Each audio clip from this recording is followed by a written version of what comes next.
চোখের চিকিৎসার জন্য বিদেশ যেতে আর কোনো বাধা রইল না অভিষেক বন্দ্যোপাধ্যায়ের। কলকাতা হাইকোর্টের অনুমতি না মেলায় শেষ পর্যন্ত সুপ্রিম কোর্টের দ্বারস্থ হয়েছিলেন তৃণমূলের সর্বভারতীয় সাধারণ সম্পাদক। আর সেখানেই মিলল বড় স্বস্তি। সুপ্রিম কোর্টের নির্দেশে 3 সপ্তাহের জন্য বিদেশে গিয়ে চিকিৎসা করাতে পারবেন অভিষেক বন্দ্যোপাধ্যায়। তবে আদালত এই অনুমতি দিয়েছে বেশ কিছু শর্তের ভিত্তিতে।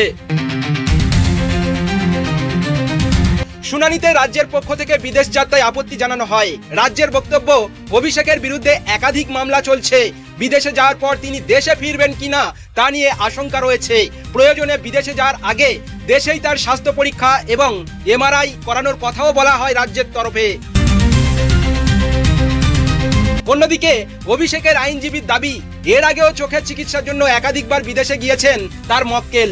চিকিৎসা শেষে প্রতিবারই দেশে ফিরেছেন। তিনি একজন সাংসদ, তার পরিবার কলকাতায় রয়েছে। তদন্তের প্রয়োজনেও পুলিশ যখনই তাকে ডেকেছে তিনি হাজির হয়েছেন বলেও আদালতে জানানো হয়।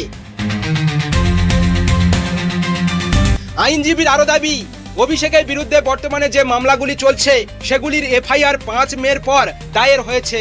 তদন্তে তিনি সহযোগিতা করেছেন বলেও আদালতকে জানানো হয়। দুই পক্ষের বক্তব্য শোনার পর শেষ পর্যন্ত 3 সপ্তাহের জন্য বিদেশে চিকিৎসার অনুমতি দেয় সুপ্রিম কোর্ট।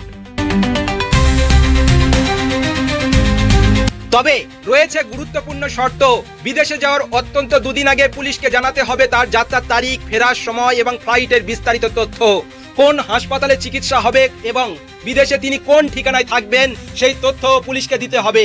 অর্থাৎ কলকাতা হাইকোর্টে বাধা পেলেও সুপ্রিম কোর্টে গিয়ে আপাতত বিদেশে চিকিৎসার রাস্তা খুলল অভিষেক বন্দ্যোপাধ্যায়ের।